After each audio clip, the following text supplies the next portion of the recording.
ಈ ಗಣೇಶನ ಹಬ್ಬ ಮಾಡಿ ದೊಡ್ಡ ಅಪರಾಧ ಮಾಡಿಬಿಟ್ಟಿದ್ದೀವೇನೋ ಅಂತಕ್ಕಂಥ ಭಾವನೆ ಅಲ್ಲಿ ಬಂದಿದೆ. ಗಣೇಶನ ಹಬ್ಬ ಮಾಡಿ ಏನೋ ದೊಡ್ಡ ಅಪರಾಧ ಮಾಡಿಬಿಟ್ಟಿದ್ದೀವೇನೋ ಅಂತಕ್ಕಂಥ ಭಾವನೆ ಈಗ ಅಲ್ಲಿ ಜನಗಳಲ್ಲಿ ಬಂದಿದೆ.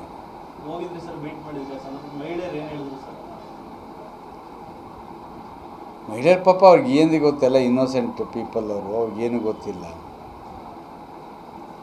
ಕೆಲವರು ನಮಗಿಂತ ಮುಂಚೆನೇ ಹೋಗಿ ನಮ್ಮೇಲೆ ಎತ್ಕಡ್ತಕ್ಕಂಥ ಕೆಲಸ ಮಾಡಿದರು. ಆಮೇಲೆ ಅವ್ರಿಗೆಲ್ಲ ಹೋಗಿ ಹೇಳಿದ್ಮೇಲೆ ಅವ್ರಿಗೆ ಅರ್ಥ ಆಗಿದೆ.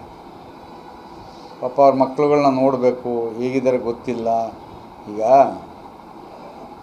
ಪದೇ ಪದೇ ಅಪರಾಧ ಮಾಡಿ ಪೊಲೀಸ್ ಸ್ಟೇಷನು ಜೈಲಿಗೆ ಹೋಗೋಂಥವ್ರಿಗೆ ಭಯ ಇರಲ್ಲ. ಏನೂ ತಪ್ಪು ಮಾಡಿಲ್ಲದೆ ಸ್ಟೂಡೆಂಟ್ಗಳು, ಇನ್ನೂ ವಯಸ್ಸಿನಲ್ಲಿರ್ತಕ್ಕಂಥ ಮಕ್ಕಳುಗಳು ಸಡನ್ನಾಗಿ ಜೈಲಿಗೆ ಹೋದಾಗ ಪೋಷಕ ವರ್ಗದವ್ರಿಗೆ ಆತಂಕ ಆಗೇ ಆಗ್ತದೆ.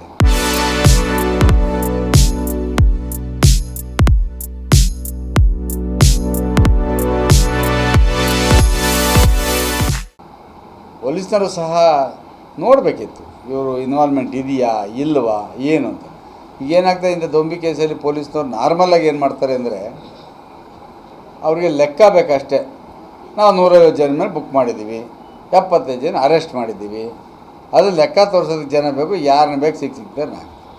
ಈಗ ಒಬ್ಬ ಹುಡುಗ ಶ್ರೀನಿವಾಸ್ ಅಂತ, ಅವ್ನು ಲಿವರ್ ಪೇಷಂಟ್, ಜೈಲಲ್ಲಿದ್ದಾನೆ. ಅವನು ಅವ್ರ ಮನೇಲಿ CCTV ಇದೆ, ಫುಟೇಜ್ಗಳಿದ್ದಾವೆ. ಅವನು ಅಲ್ಲೇ ಇದ್ದಾನದು ಸಾಕ್ಷಿ, ಅದಕ್ಕಿಂತ ಇನ್ನೇನು ಬೇಕು ಅಂಥವ್ನು ಹಿಡ್ಕೊಂಬಂದು ಹಾಕಿದ್ದಾರೆ. ಅವ್ರು ತೋರಿಸಿದ್ರು ಬಿಟ್ಟಿಲ್ಲ, ಯಾಕೆಂದರೆ ಇವರು ನಂಬರ್ ಬೇಕು. ನಂಬರ್ಗೋಸ್ಕರ ಯಾರೊಬ್ಬ ಅಧಿಕಾರಿ ಮಾಡಿದಂಥ ತಪ್ಪಿಗೆ ಇವತ್ತು ಎಲ್ಲ ಸಮಾಜದವರು ಕಷ್ಟವನ್ನು ಅನುಭವಿಸ್ಬೇಕಂತ ಸ್ಥಿತಿ ಬಂದು ಕೂತಿದೆ. ಅಮಾಯಕರು ಅಂತ ಗೊತ್ತಿದ ಮೇಲೆ ಸರ್ಕಾರ ಏನು ಮಾಡ್ತೈತಂತ್ರಿ? ಮಾನ ಮರ್ಯಾದಿಲ್ವಾ ಇವ್ರಿಗೆ? ಅಮಾಯಕರು ಅಂತ ಗೊತ್ತಿದ ಮೇಲೆ ಜೈಲಲ್ಲಿ ಹಾಕಿದ್ದಾರೆ ಅವರು. ಅಮಾಯಕರು ಅಂತ ಗೊತ್ತಿದ್ದು ಜೈಲಿಗೆ ಹಾಕಿದ್ದಾರೆ. ಹಂಗಾದ್ರೆ ಇವರು ಒಪ್ಕೊಂಡ್ಮೇಲೆ ಇನ್ನೇನೈತೆ? ಫೇಲ್ಯೂರ್ ಅಲ್ವಾ? ಅವರ ಮುಂದಿನ ಜೀವನದಲ್ಲಿ ಭವಿಷ್ಯದಲ್ಲಿ ಏನೇನು ತೊಂದರೆಗಳಾಗ್ತವೆ ಆ ಯುವಕರ ಭವಿಷ್ಯದಲ್ಲಿ ಅಂತ ಕನಿಷ್ಠ ಜ್ಞಾನ ಬೇಡವಾ? ಅಮಾಯಕರು ಹಾಕ್ಬಿಟ್ಟಿದ್ದೀವಿ ಅಂತ ಇವರೇ ಒಪ್ಕೊಳ್ಳೋದಾದರೆ, ನಾವು ಅವತ್ತಿಂದ ಹೇಳ್ತಾ ಇದ್ದೀವಿ, ಅಮಾಯಕರನ್ನ ಯಾಕೆ ಅರೆಸ್ಟ್ ಮಾಡ್ತೀರಿ, ಯಾಕೆ ಜೈಲಿಗೆ ಕಳಿಸ್ತೀರಿ ಅಂತ. ಅವರೇ ಒಬ್ಬ ಮಂತ್ರಿನೇ ಒಪ್ಕೊಂಡ ಅಂದಮೇಲೆ ಇನ್ನು ನಾವೇನು ಹೇಳಬೇಕು? ಅಲ್ಲಿ ಸರ್ಕಾರ ಯಾವ ರೀತಿ ಏನು ನಡೆಸ್ಕೊಳ್ತದೆ ಅಂತಕ್ಕಂಥ ಅರ್ಥ ಮಾಡ್ಕೋಬೇಕಾಗ್ತದೆ.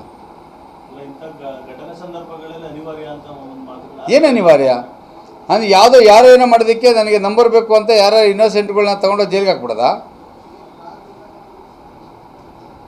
Is unfit to be a minister or in charge of any district.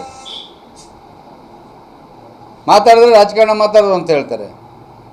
ಸರ್ಕಾರವೇ ಒಬ್ಬ ಮಂತ್ರಿ ಒಪ್ಕೊಂಡಂದ್ರೆ ಸರ್ಕಾರ ಒಪ್ಕೊಂಡಂಗೆ, ಹೌದು ಇನ್ನೋಸೆಂಟ್ ಪೀಪಲ್ನ ಹಾಕಿದ್ದೀವಿ ಜೈಲಿಗೆ. ಏನು ಅರ್ಥ ಇದೆಲ್ಲ? ಸಿದ್ದರಾಮಯ್ಯ ಇಷ್ಟೊಂದು ದುರ್ಬಲರಾಗ್ತಾರೆ ಅಂತ ನಾನಂತೂ ಅನಿಸ್ಕೊಂಡಿರಲಿಲ್ಲ. ಬಹುತೇಕ ಅವರ ಆಡಳಿತದಲ್ಲಿ ನಡೀತಾ ಇರ್ತದೆ ಜರ್ಜರಿತರಾಗೋಗಿರಬೇಕು. ಇಷ್ಟೊಂದು ದುರ್ಬಲ ಆಗಿದೆ ಸರ್ಕಾರ. ಒಬ್ಬ ಮಂತ್ರಿಗಳೇ ನಾವು ಇನ್ನೋಸೆಂಟು ಅಮಾಯಕರನ್ನ ಜೈಲಿಗೆ ಹಾಕ್ಬಿಟ್ಟಿದ್ದೀವಿ ಅಂತ ಒಪ್ಕೊಂಡ್ರೆ ಅದಕ್ಕಿಂತ ಕಾರಣ ಬೇಕಾ? ಇದು ಮುಂದಿನ ದಿನಗಳು ಜನಗಳು ತೋರಿಸ್ತಾರೆ ಇವ್ರಿಗೆ.